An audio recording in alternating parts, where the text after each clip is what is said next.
May 1945.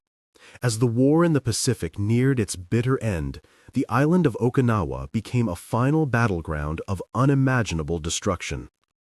The brutal fighting between American and Japanese forces was not only a clash of weapons, but also a battle for the souls of the people caught in between. Amid the deafening noise of artillery and the smoke that blotted out the sky, the civilians of Okinawa lived under constant terror, having already witnessed the devastation of their homes and the death of so many of their own soldiers. For months, they had been subjected to a relentless campaign of fear, fueled by the imperial propaganda machine.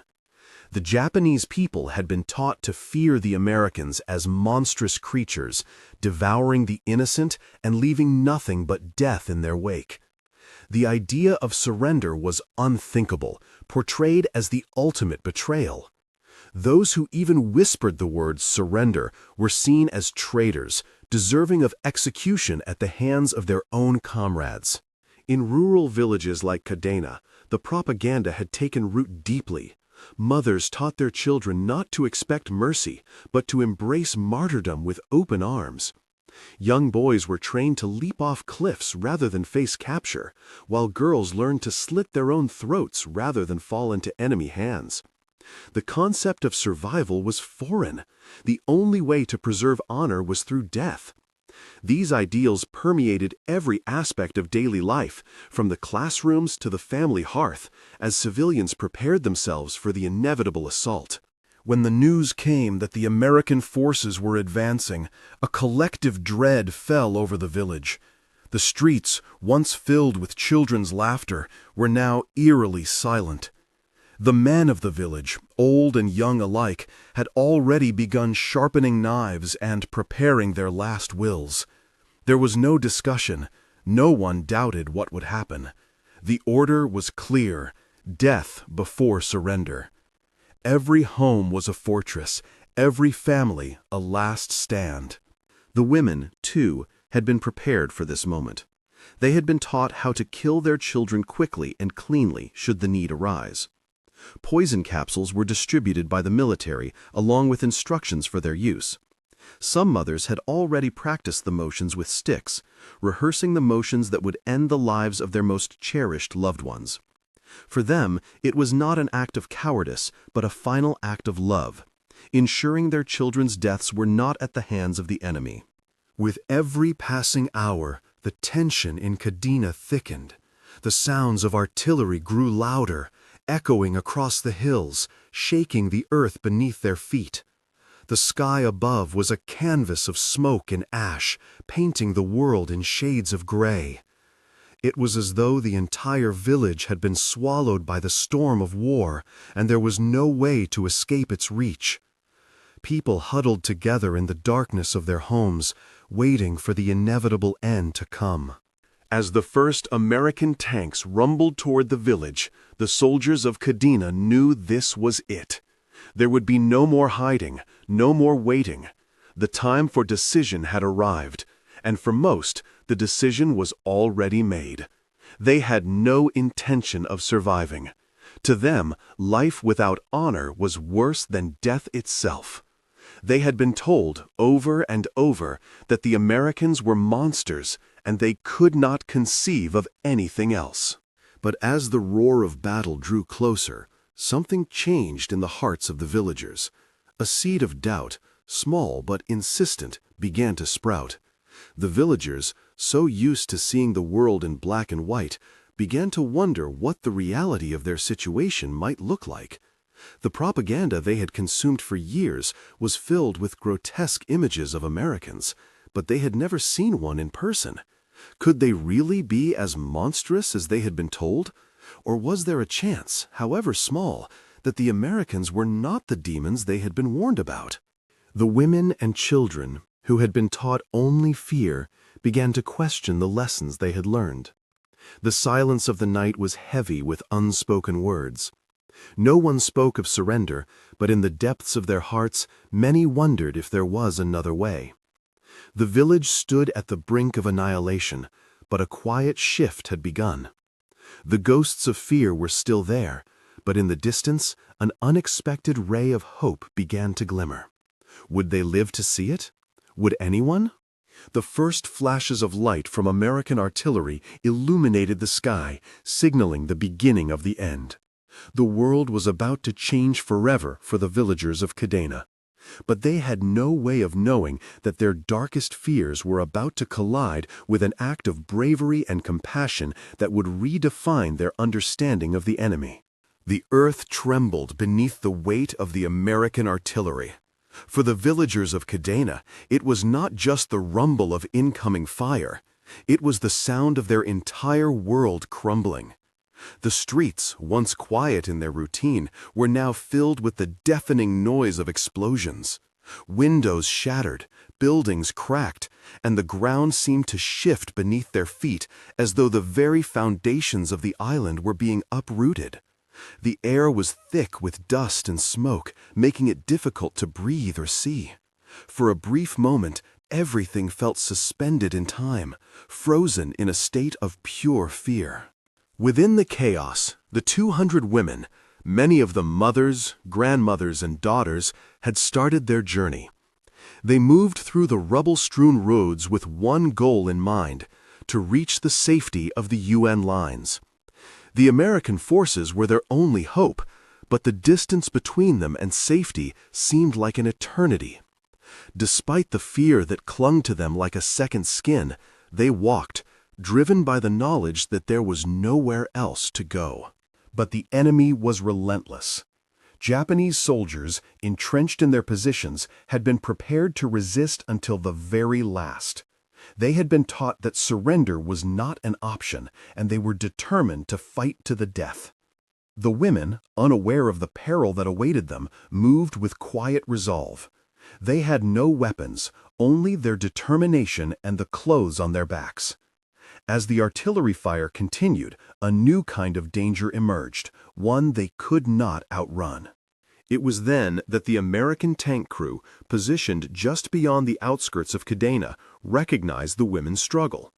The soldiers knew that the women were unarmed and vulnerable, easy targets for the Japanese forces that were closing in. The decision was made swiftly. They would draw the fire away from the civilians and give them the chance to escape. It was a reckless, dangerous plan, but it was their only option. The tank crew had been trained to fight, not to run, and now they would use every bit of that training to create a path for the women. The tanks rumbled forward, drawing the attention of the Japanese forces that had already begun to converge on the village. The sound of their engines was like a thunderclap, signaling a final confrontation. The crew inside the tanks braced themselves for what was to come. They knew the odds were stacked against them, but they also understood the stakes.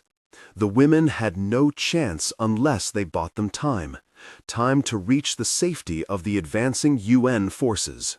As the tanks fired, their guns echoed across the valley, cutting through the smoke and dust. Every shot was a calculated risk, aimed to keep the enemy distracted long enough for the women to advance. The tank crew worked in unison, each soldier performing his role with precision, knowing that their lives were the price of success. They used the terrain to their advantage, taking cover behind crumbling walls and bombed-out buildings, firing in rapid succession to prevent the Japanese forces from flanking them. But as the minutes stretched into what felt like hours, it became clear that the battle was far from over. The Japanese soldiers had regrouped, and the fire was intensifying. The tank crew was taking hits. Shrapnel from the explosions rattled the tanks, and the crew could feel the heat of the battle surrounding them. The air was thick with the scent of burning fuel and the acrid smoke of gunpowder. Every tank in the crew took heavy fire, but they did not falter. They had one mission: to protect the women, to ensure their survival. For the crew members, it was a moment of pure commitment. They knew that they were the only thing standing between the Japanese forces and the women's escape. With each passing second, they could feel the weight of their responsibility growing heavier. The threat of death loomed larger with every explosion, But there was no room for hesitation. If they faltered now, all would be lost. At one point, a blast from a nearby shell threw one of the tanks into a violent spin, forcing the crew to quickly recalibrate.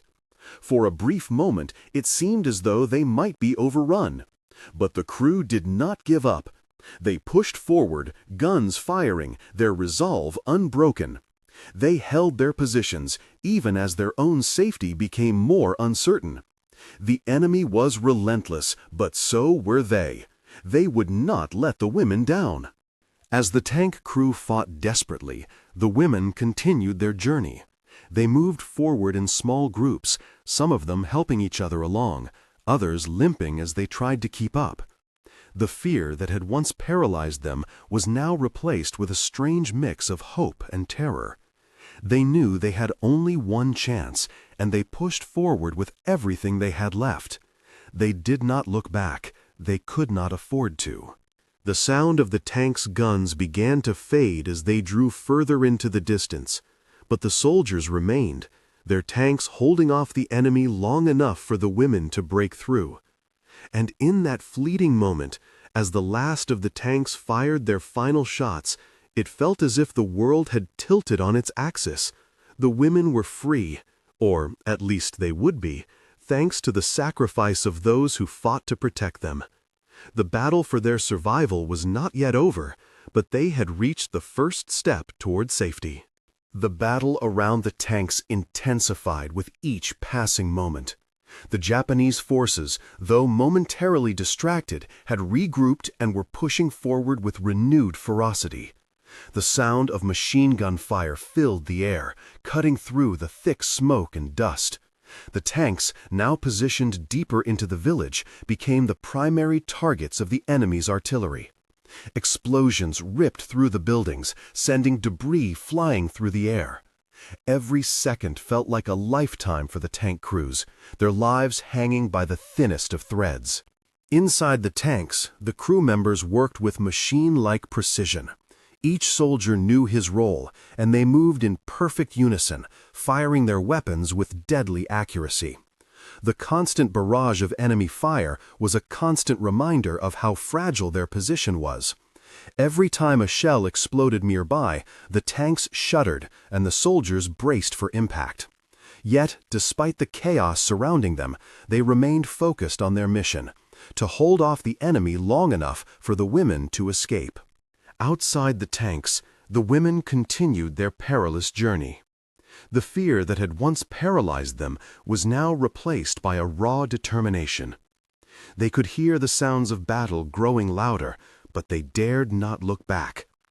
Each step they took was a step further away from the horrors they had known, but it was also a step closer to a new, uncertain future. The path ahead was still fraught with danger, but for the first time in what felt like an eternity, they allowed themselves to hope.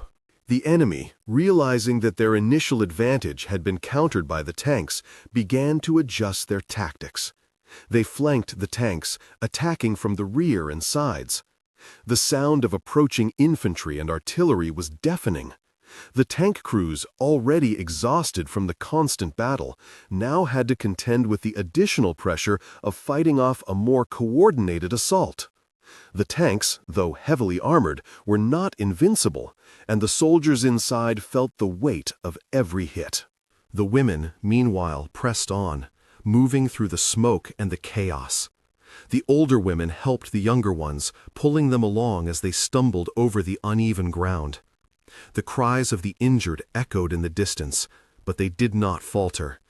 They knew that their survival depended on this moment, on their ability to move fast enough to outrun the gunfire and the death that followed. Yet, as they pushed forward, the weight of their situation began to settle on them. They were nearing the line, but the gunfire was growing louder, and they could see the flash of explosions in the distance. Back at the tanks, the situation had become even more dire. One of the tanks had been immobilized, its tracks destroyed by a direct hit. The soldiers inside continued to fight, even as the tank began to burn, the heat from the fire intensifying with every passing moment. The enemy, sensing victory, pressed harder, their fire now relentless. But the tank crew did not stop. They fought not for glory or recognition, but for the women they had sworn to protect. They knew that their fate was sealed, but they also knew that if they could just hold on for a few more minutes, the women would be safe. With the final push from the tank crew, the enemy finally began to pull back. The women, exhausted and bloodied, had reached the safety of the American line. As the last of the artillery fire echoed in the distance, they collapsed, grateful yet stunned by what they had just survived. The tank crews, however, did not share in their relief. They knew that their sacrifice had come at a heavy cost. The battle was over, but the price of victory had been steep. As the dust settled over the village, the survivors began to process what had happened. The women, now safe, looked back at the tanks that had protected them. The sight of the burning wreckage and the fallen soldiers would remain with them forever. They had been saved, but at the expense of the very men who had given their lives for them. The memory of their sacrifice would live on, not just as a story of battle, but as a testament to the extraordinary bravery that had made it possible for the women to see another day. The war had taken so much, but in the midst of it, there had been a moment of pure humanity, a moment where life had triumphed over death. As the last of the tank crews fired their final shots, the dust began to settle over the battlefield. The sounds of war, once deafening, now seemed distant, as if the world was slowly exhaling after holding its breath. The smoke from the explosions lingered in the air, casting a shadow over the wreckage that surrounded the tanks. The survivors, those few women who had managed to make it through, stood on the edge of the battlefield, their bodies bruised and weary. They were safe, at least for the moment, but the true cost of their survival was just beginning to reveal itself. The scene around them was one of devastation. The tank crews, having held their ground long enough to ensure the women's escape, were now paying the ultimate price. The tanks, once symbols of power and protection, now sat immobilized or smoldering, their soldiers either dead or severely wounded. The soldiers inside had known their fate from the beginning, but even in the face of certain death, they had not hesitated. Their selflessness had secured the lives of the women, but at a staggering cost. The last moments of their lives were marked not by fear, but by the quiet resolve to do whatever it took to give others a chance. As the women staggered towards the American line, they could not help but glance back at the wreckage. The sight of the tanks, their crews either motionless or dragging themselves from the burning husks, filled them with an overwhelming sense of guilt. They had survived, but at what cost? These men had given everything, from their lives to their final moments, to protect them. And now they were left to wonder if they truly deserved such a sacrifice. The weight of their gratitude was heavy, and it mingled with the sorrow of knowing that the price of their survival was too high for any one person to bear alone. The American soldiers, waiting on the other side of the line, rushed forward to assist the women. They offered water, blankets, and comfort, but it was clear that the trauma of the experience ran far deeper than any physical injury. The women were safe, but the memories of the battle, the faces of the fallen soldiers, and the sacrifice they had witnessed would stay with them forever. For many of them, the war had been nothing more than a distant rumor, a nightmare seen from afar. But now they had witnessed firsthand the true horrors of war, and the incredible strength of those who fought to protect them. Meanwhile, the surviving tank crew members were being pulled from the wreckage, their bodies battered but still alive. Some were in shock, unable to process the gravity of what they had just been through. Others were more aware, their eyes filled with the grim knowledge that their comrades had not been as lucky. The battlefield was littered with the bodies of the fallen, and the tank crews knew that they had done what they could, but it hadn't been enough for all of them. The wounded were carried away, but the grief of their losses was palpable. They had sacrificed their lives for the women, but now they had to come to terms with the emptiness left behind. One by one, the The surviving soldiers gathered in a small huddle, looking at each other in silence. The faces of their fallen comrades were fresh in their minds, and the weight of their sacrifice was something they could not yet comprehend. They had fought with everything they had, and in the end, it had been enough to save the lives of the women. But the cost of that victory, of that moment of humanity, was something they would carry with them for the rest of their lives. It was a bitter realization that no one had truly won this war, not even the survivors. The American soldiers, now taking command of the battlefield, began to clear the area, making it safer for the women and their fellow soldiers. They set up a perimeter, establishing a semblance of order in the midst of chaos. The surviving women, still in shock, were given the space they needed to process what had happened. But the soldiers knew that there would be no easy answers. There would be no easy way to reconcile the acts of heroism they had witnessed with the brutal reality of war. It was a paradox that would linger in their hearts for years to come.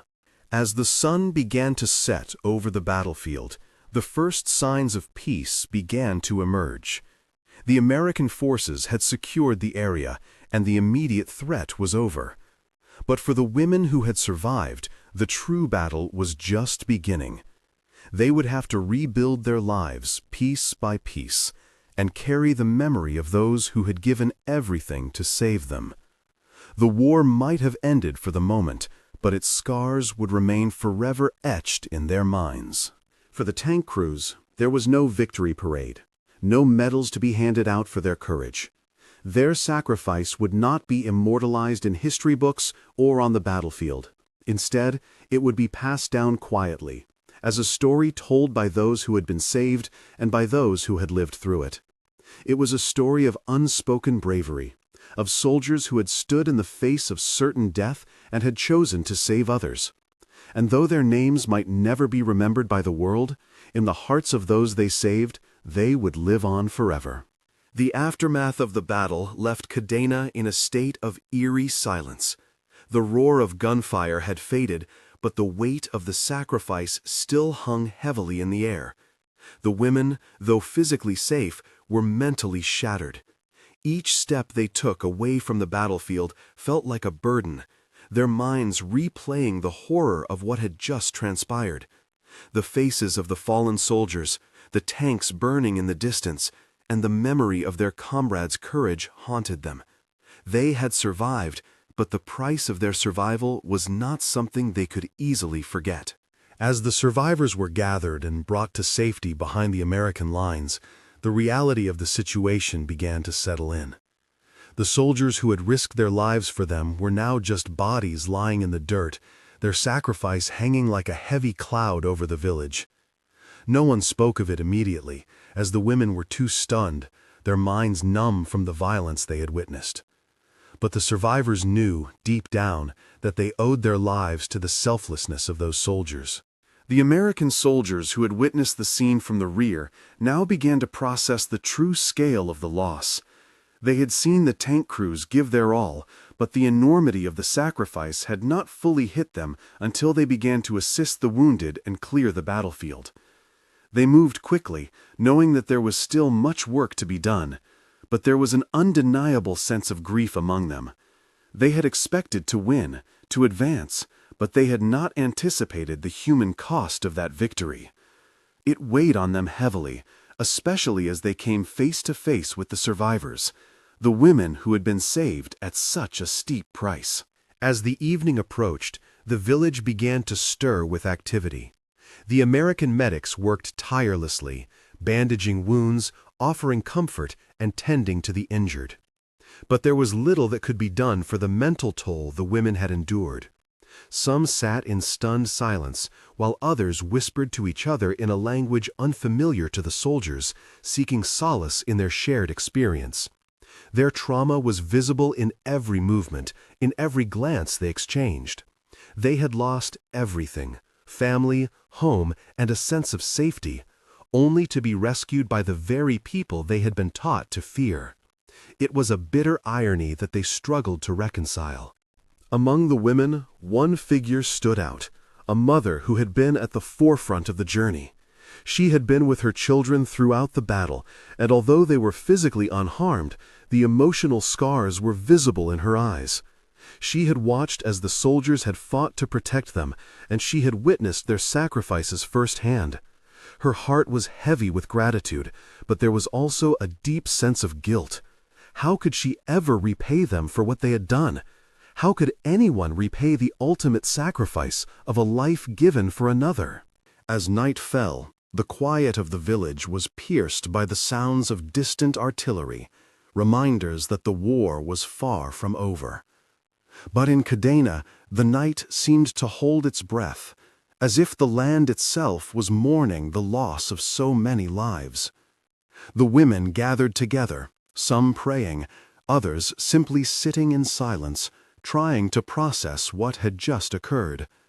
They clung to each other, knowing that they had been spared, but not yet fully understanding why or how they had been given this second chance at life. The American soldiers, too, reflected on the events of the day.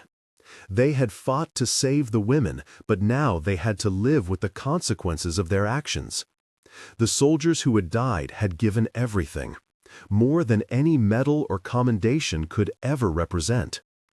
In the weeks and months that followed, the survivors would speak of their bravery, telling anyone who would listen about the men who had stood between them and death. But even as they did so, they knew that no words could truly honor the magnitude of what had been given. For the women, the days that followed were a blur of medical care and recovery. They had been saved, but they were not unscathed. The mental and emotional wounds ran deep, and it would take time, perhaps a lifetime, for them to come to terms with what had happened. Some would return to their families, while others would remain, haunted by the memory of the battle and the soldiers who had given their lives for them. But the legacy of that sacrifice would live on, passed down through generations, a story of heroism and selflessness that transcended the horrors of war. The survivors would carry the memory of those tank crews with them for the rest of their lives. They would tell their children, their grandchildren, of the men who had laid down their lives for them, men who had been taught to be their enemies, but who, in the end, had become their saviors. And in that telling, the women would honor the memory of those soldiers, ensuring that their sacrifice would never be forgotten. Their lives, though forever changed, would not be in vain. The morning after the battle brought an unfamiliar silence to Cadena. The smoke of the previous night still lingered in the air, but the heavy sounds of artillery and gunfire had faded into the distance. The village, once the site of intense fighting, was now a place of reflection. The survivors, those who had been saved by the courageous tank crews, were still coming to grips with the gravity of what had transpired. The events of the past day weighed heavily on them, but amidst the sorrow and devastation, there was also a sense of quiet hope. They had survived, and they had been given a second chance at life. For the American soldiers, the sense of duty had not ended with the retreat of the enemy. They continued to assist the women, helping them gather their belongings, providing them with water and medical supplies. Their presence was a reminder of the sacrifice that had been made. The soldiers, many of whom had witnessed the carnage firsthand, had their own scars to bear. Some were physically wounded, others emotionally, but none of them had forgotten the bravery of the tank crews who had made it possible for the women to escape. In the midst of war, they had seen something pure, something that transcended the violence around them. The women, though grateful, were still lost in their own trauma. The horror they had witnessed was impossible to forget. Many of them had lost family members, homes, and everything they had ever known. Yet, in the days that followed, a transformation began to take place. The village that had once been a place of death and destruction slowly began to show signs of recovery. The women, despite their grief, found themselves becoming the caretakers of their community. They helped each other rebuild, sharing food, water, and stories of the horrors they had endured. Slowly but surely, they began to heal, not just physically, but emotionally as well. In the evenings, as the sun set over the village, the survivors gathered to remember the men who had given their lives. They held small ceremonies, lighting candles and offering silent prayers for the fallen soldiers. Though their hearts were still heavy with sorrow, there was a sense of reverence in these moments. They knew that their survival had come at a tremendous cost, and they were determined to honor the sacrifice that had been made for them. The names of the tank crews, though unknown to them personally, were now engraved in their hearts forever. American soldiers, too, began to reflect on the extraordinary events they had witnessed. The sheer selflessness of the tank crews, who had knowingly drawn enemy fire to protect civilians, had left an indelible mark on them. Many of the soldiers had been in battles before, but this act of courage, this ultimate sacrifice, was something that would stay with them for the rest of their lives. They had come to Okinawa to fight, but what they had experienced here was far beyond the scope of their training. The heroism of the tank crews had reshaped their understanding of war and sacrifice. As the days passed, the women began to rebuild their lives. They were provided with shelter, food, and medical care, but what they truly needed was time. Time to process the horrors they had experienced, time to come to terms with the loss of their loved ones, and time to heal from the trauma of war. It was a long road ahead, but the strength they found in each other and the compassion they received from the American soldiers gave them the courage to move forward. They began to realize that survival was not just about escaping the enemy, but about finding a way to live again. The American soldiers, too, began to adjust to their new role in the village. What had once been a mission to defeat the enemy had now transformed into a mission to help rebuild. They worked alongside the women, clearing debris, rebuilding homes, and providing any assistance they could. There was no longer a clear distinction between friend and foe, and the soldiers began to see the villagers not as the enemy, but as fellow human beings who had suffered just as much as they had. The lines between the two groups began to blur, and a new kind of bond began to form. The transformation in Kadena was slow, but it was steady. The women, once terrified and broken, found themselves becoming the backbone of the community. They took on the roles of leaders, helping to organize the rebuilding efforts and supporting one another through their grief. The village that had once been a place of fear and despair was slowly becoming a place of hope.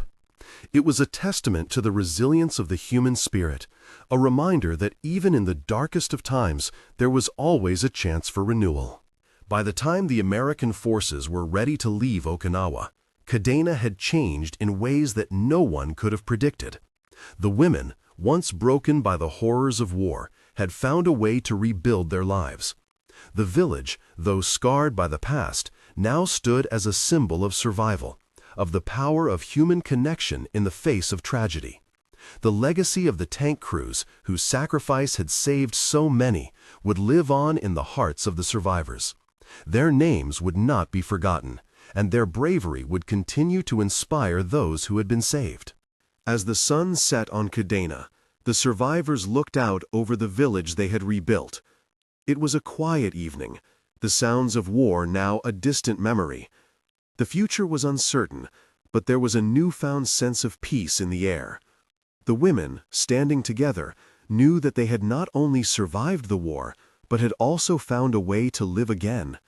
And in that quiet, peaceful moment, they realized that the real victory had been in their ability to rebuild, to heal, and to honor the sacrifices that had made their survival possible.